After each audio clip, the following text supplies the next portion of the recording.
நியாயமா நிர்மலா? உனக்கு நியாயமா இது? பொறுமையா பேசு. என்னத்த போய் பொறுமையா பேசுறது? கையில காசு இல்ல, தொழில் எப்படி பண்றது? தங்கச்சங்கிலி கொண்டு போய் பேங்க்ல வச்சா சரி கொண்டு போய் வட்டி கட்டிட்டு வரலான்னு போனா அவன் அசலை கொண்டு வந்து கூட நகையை திருப்பி வைன்னு சொல்றான். நான் அந்த அளவுக்கு இருந்தா நான் இருக்கு உங்க அப்பா கூட கொண்டு வந்து காசு கொடுக்க போறாங்க. கூலி வேலை செஞ்சு பாக்கிறதுக்கு அந்த கஷ்டம் எல்லாம் தெரியுது. அடுக்குமா நிர்மலா இது? அடுக்குமா நிர்மலா இது? என்னமா ஆச்சு? நைட்டு மகளமா தையல் மிதிச்சிருக்கிறியா நீ? அம்மா நான் ஒரு பொருளாதார மேகமா. நல்ல மேகப்பா நீ. வாரம் முழுக்க வேலை செஞ்சு 2500 ரூபாய் சம்பளத்தை அந்த முதலாளி பேங்க் அக்கௌண்ட்ல தான் போடு வந்துட்டாங்க. சரி அதான் என்ன சரி போ. காலையில எடுத்து அந்த எடுக்கலான்னு போனா அந்த அட்டை தூக்கிட்டு போனா பேங்க்ல 1700 ரூபாய் இருக்குது. என்ன ஏதுன்னு பதறி ஓடி போய் மேனேஜரை கேட்டா மினிமம் பேலன்ஸ் இல்லன்னு சொல்லிட்டாங்க. உனக்கு கூலிக்காரன் கஷ்டம் என்னன்னு தெரியுமா முதல்ல?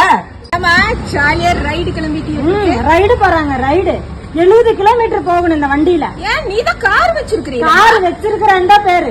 கார் வாங்கினத டியூவை கட்டுவனா, பெட்ரோல் போடுவனா, டோல்கேட்ல அடிக்கிறீங்களா ஒரு கொல்ல, அதுக்கு பணம் கட்டுவனா? உங்க அப்பா வீட்டுல இருந்து அதெல்லாம் குடுக்குறீங்க. இந்த கொடுமைய பாத்தீங்களா? ஐயோ அடுத்து இவளா சொல்லுமா என்னம்மா?